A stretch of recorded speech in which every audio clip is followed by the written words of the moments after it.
muchísimas gracias a la doctora Medina de Rizzo por haber tenido esta magnífica idea,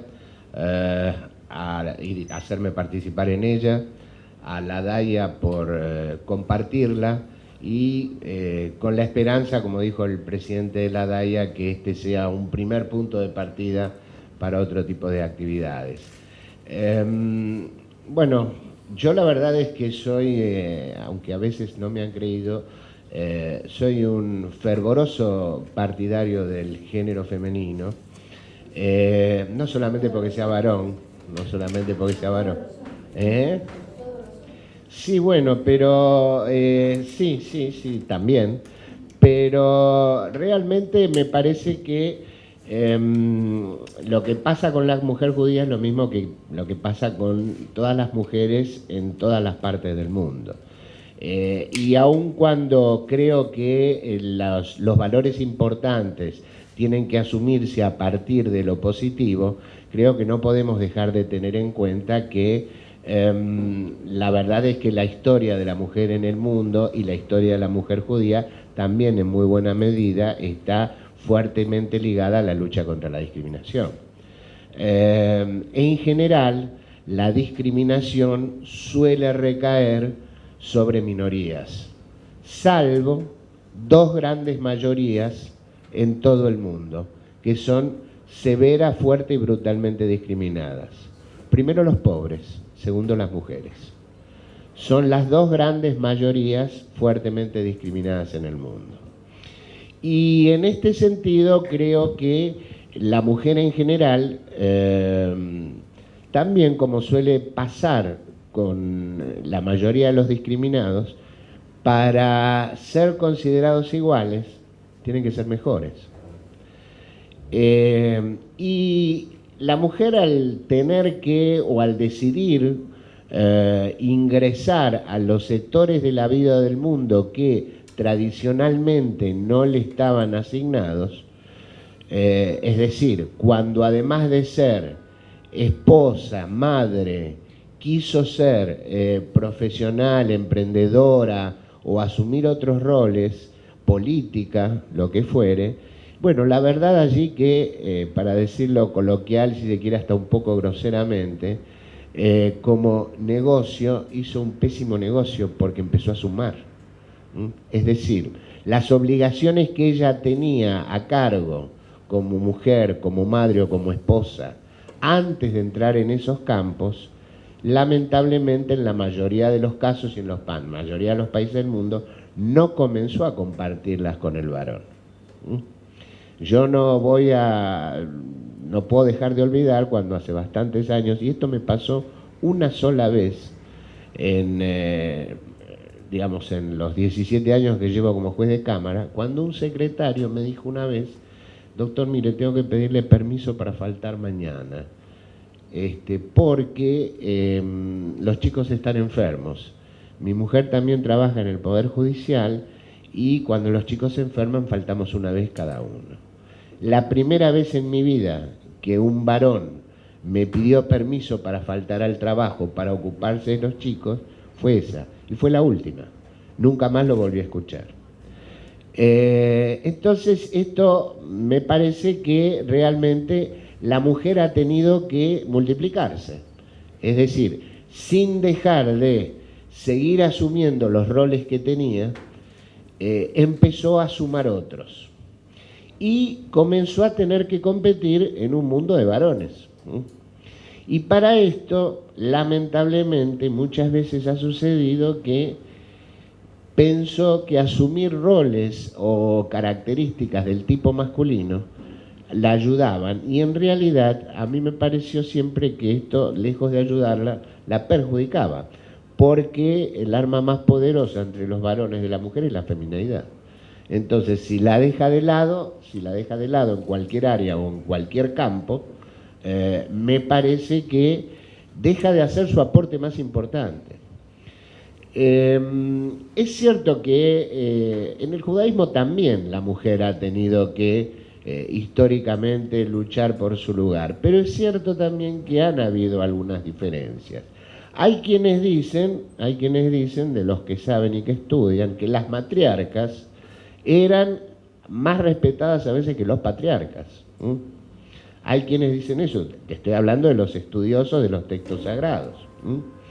Ya en la antigüedad, de acuerdo a la ley judía, la mujer podía comprar, podía vender, podía tener sus propios bienes, podía hacer contratos. Y esto me parece que incluso en lo que hoy se considera la cultura occidental es bastante novedoso. Y esto no me parece un tema menor. Después, otro dato importante también, ¿no? Ya desde los mandamientos, honra a tu padre y a tu madre. Es decir, en la actitud que hay que tener hacia los padres, la honra que el hijo debe dar debe ser a uno y a otro por igual. Y esto no es una... Inclusive, es más, también yo no soy ni conocedor de religión, ni conocedor de historia y demás, pero lo cierto es que en el judaísmo el Señor no tiene forma, no tiene cuerpo, y entonces allí tampoco está identificado con un género en particular. Y al no estar, inclusive hay algunos versículos de los textos sagrados que pueden dar la idea de que hay aspectos del género femenino también en el Señor. Entonces, parecería que se arranca también con una visión un poco distinta en algunos aspectos. Pero por supuesto también en el judaísmo la mujer ha tenido y tiene luchas importantes en materia de discriminación. Es cierto que en el Estado de Israel están a la par para ir al ejército, pero no es cierto que estén a la par para rezar en el Muro de los Lamentos, por ejemplo. Hay quienes se han opuesto a esto y hay grupos, digamos, de religiosos que se oponen con mucha vehemencia a esto. Y me parece que esto también puede ser una prueba y una demostración que en general cualquier tipo de idea fundamentalista es mala, no importa dónde sea que esté originada y quién la lleve adelante. Y para esto también creo que es muy bueno recordar una reflexión de Sartre en un libro chiquito que él tiene, que es excelente. Lo único que es malo en el libro, a mi juicio, es el nombre. Se llama Reflexiones sobre la cuestión judía, es un libro conocido. Creo que lo que está mal es el nombre porque yo no sé cuál es la cuestión judía. Pero lo que él dice también es, y el mensaje del libro es, en el caso de la discriminación antijudía, que es lo que él examina allí, que si el judío no existiera, el antisemita lo inventaría. Porque en definitiva el problema no es del discriminado, es del discriminador. Y esto también se ve muy fuertemente en las cuestiones de género. Esta locura última que hay de los últimos tiempos, de varones que agreden a sus parejas con tanta brutalidad, que las queman y demás, es una cuestión que yo no alcanzo todavía a asimilar, no digo no alcanzo a comprender, no alcanzo a asimilar. No entiendo cómo esto se puede producir. Y a todo esto también se le tiene que sumar muchas veces la indiferencia inclusive de mujeres, frente a la violencia de género. La indiferencia que hay y la poca recepción que, por lo menos en nuestra sociedad, también se produce. Pero bueno, dejémonos un poquitito tal vez de tanto aspecto, digamos, poco positivo, pero sí creo, digamos, también esto pasa cuando se habla de la Shoah, de la matanza, que no es exactamente el holocausto, porque Shoah, si no me equivoco, significa una catástrofe de dimensiones incomparables, y muchas veces cuando digo que esto hay que conocerlo, hay que verlo, hay que ver las fotos, no es por una cuestión de masoquismo, es una cuestión de ver de lo que es capaz el ser humano de hacer con otros seres humanos, y para no olvidar, porque sí creo que tenemos que recordar, la única manera de no repetir errores es tener presentes los que se cometieron. Lo cierto es que en nuestra sociedad, en Argentina, la mujer judía también tiene una presencia muy importante. Tiene una presencia tal vez bastante importante, al igual que en otros países, quizás no tanto en algunos sectores de las ciencias o las artes, y esto no creo que haya sido porque la mujer no haya querido tener esa participación, sino que creo que porque no ha tenido posibilidades. De hecho, una amiga mía me cuenta de que cuando su madre estudió medicina, acá en Buenos Aires, en la Facultad de Medicina no había baños para mujeres. Entonces, es decir, esto estaba pensado que la Facultad de Medicina no iba a tener estudiantes mujeres. Otro ejemplo que hay, que también he visto y he leído, y esto pasó en los Estados Unidos de América, cuando hubo mujeres que querían formar parte de los grupos de élite de la infantería de marina, de los Marines. Entonces hubo también decisiones de los comandos de la Marina estadounidense, en el sentido de que, bueno, si se pretende la igualdad, que se bañen junto con los varones. Entonces, realmente esto muestra el nivel de intolerancia y de rechazo que puede llegar a haber. Ahora, en nuestra sociedad, y la verdad que tenemos un montón de mujeres fuertemente instaladas en las artes, en las ciencias. Yo mismo, digamos, me comencé a enterar de personas que no tenía presente, pero enumeremos algunas que todas las cierto, nos vamos a olvidar, pero Andrea Frigerio, Eleonora Wexler, Emilia Masser, Pelinkowski, la educadora Silvina Birz, la humorista Gabriela Acher, uruguaya, pero nuestra también, hemos hablado de Black, Divina Gloria, tan graciosa ella, ¿no es cierto? Fanny Mandelbaum, que está presente, Jimena Cirulnik, Karin Cohen, Julia Senko, bueno, la familia Candenbergs, que realmente se caracteriza por la solidaridad. Doctora Luz. Perdón, esta es en la ciencia sacerdote de Lustig, sacerdote de Lustig que tiene, perdón, era italiana, pero era judía. Sí, pero está instalada acá, digamos, esto de hace mucho tiempo. En el Poder Judicial, para mí, en el área para mí hay un símbolo de la mujer judía que lamentablemente ya no está con nosotros, que es Berta Kaller de Orchanski. Para mí, Berta Kaller de Orchanski, la jueza de la Corte Suprema de Córdoba, que fue durante larguísimos años y durante muchísimos gobiernos, a veces pasa en algunas provincias que hay mayor inestabilidad institucional, y es por esto que es más común que los superiores tribunales cambien, a veces cuando los gobiernos cambian de signo. En Córdoba esto ha sucedido y Berta Kaller de Orchanski durante larguísimos años digamos, ha estado allí. Y si para mí es el estereotipo, es porque le sumo no solamente su capacidad, su versación jurídica, tuve oportunidad de tratarla un poco, sino también que tenía la característica, digamos, de la grandeza, ¿no? La característica que a mi juicio es la más significativa de la grandeza, la humildad y la sencillez. Y esto, cuanto a mayor humildad, a mayor sencillez, mayor es la cantidad de grandeza que tiene una persona. Y si hay una mujer judía en el área de la justicia, que para mí lo ha demostrado, ha sido ella.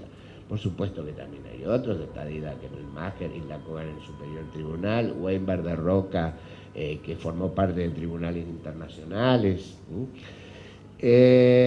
Y volviendo inclusive también en su lucha contra la discriminación, no puedo dejar de olvidar, y bueno, no lo voy a criticar, pero no deja de ser una expresión que es bastante significativa.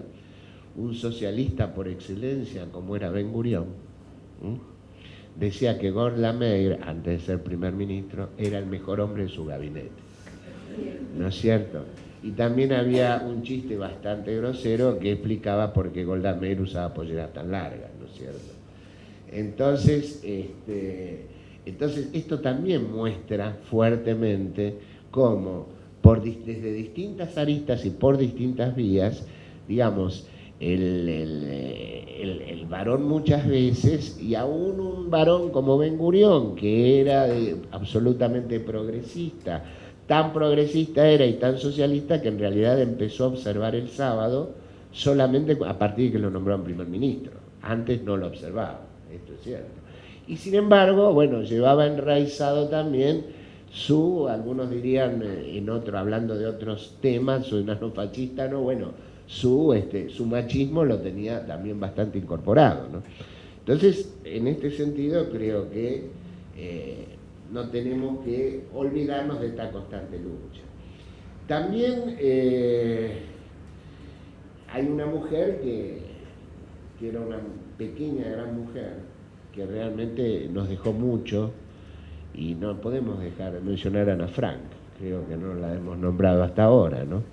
Que lamentablemente no llegó a ser mujer, cronológicamente hablando, pero el legado que nos dejó, bueno, creo que es de una enseñanza muy importante.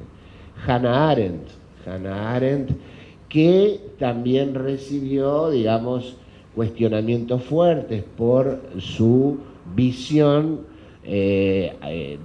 a partir del juicio de Eichmann en Israel sobre lo que ella llamó la banalidad del mal, ¿no es cierto?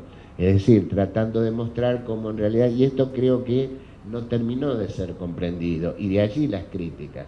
Lo que ella creo que quiso demostrar era cómo el mal podía ser, el mal tan terrible como fue el mal del nazismo, podía ser parte corriente de la vida del hombre común. Y creo que esto es lo que ella quiso transmitir. También para llegar a demostrar el horror que el ser humano es capaz de hacer con el ser humano. También me he enterado, también, bueno, hay otros estereotipos en otros países, otras, por ejemplo, de Barbra Streisand, sabemos perfectamente bien, y otras actrices que, a ver, que no vamos a empezar ahora a hablar de qué es ser judío, pero inclusive más allá de la ley del vientre, de la ley de la halajá, también para, digamos, la ley del retorno en el Estado de Israel, toma parte de las leyes de Nuremberg. Es decir, sabemos que según las leyes de Nuremberg, el nazismo consideraba que era judío a cualquiera que había tenido un antepasado judío 5 generaciones para arriba. Pasó que personas que ni siquiera sabían que tenían un antepasado judío fueron a los campos de concentración, y por supuesto se aplicó el principio de igualdad, el campo para todos, ¿no es cierto? Entonces, el Estado de Israel también toma esto en cierta medida, porque también para la aplicación de la ley del retorno como modo de ciudadanía, también toma en cuenta la ley de Nuremberg, las leyes de Nuremberg, sobre todo porque si será bueno para morir, se tiene que ser bueno para vivir. Y en este sentido, apartándonos, digamos, de la ley bíblica del vientre, hay también otras artistas que de padre judío y madre no judía que se asumen como judíos. Sarah Jessica Parker, por ejemplo. Sarah Jessica Parker es otro ejemplo. Gwyneth Paltrow también, de padre judío, madre no judía. Bueno, Winona Ryder, que, en fin, le gustan las cosas pequeñas y se las llevan. Y otra que es, digamos, esta sí es judía por los 4 costados, es Natalie Portman. Nacida en Israel, tiene las 2 ciudadanías, pero todos sus antepasados y ha tenido una militancia importante. Sin duda que todas las enumeraciones son odiosas, como nos recordó Susana. Pero recordemos también un poquito en el deporte, tenemos una leona judía. Claro, Giselle Kanieski, que además es de mi club, de Acoba. Así que... Giselle Kanieski y la judoka Daniela Krukover. También son aportes que están haciendo las mujeres judías en nuestra sociedad argentina. En la época que yo era adolescente y joven, el equipo de pelota al cesto del Club Acoba, que era campeón mundial. Así que realmente también ahí poníamos lo nuestro. No nos olvidemos, los que tenemos algunos años ya nos acordamos bien de Berta y de Paulina Singerman. Acordémonos bien de la poetisa y de la actriz. Aida Borny, María Esther de Miguel, Angélica Gorodischer, Violeta Gorodischer, Ana María Schua.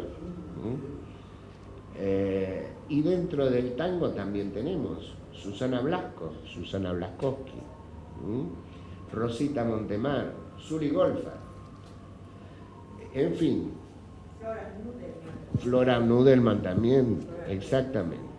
Pero bueno, ya en definitiva, creo que la mujer judía, al igual que todas las mujeres, y en este sentido no se las ha discriminado, ha tenido y tiene que seguir luchando contra la discriminación. Y por último, creo que efectivamente en esto sí está muy bien aplicado el principio que necesariamente tienen que aplicar las mujeres en su lucha contra la discriminación. Yo personalmente insisto siempre en que las mujeres no son iguales a los varones porque definitivamente son mejores. Muchas gracias.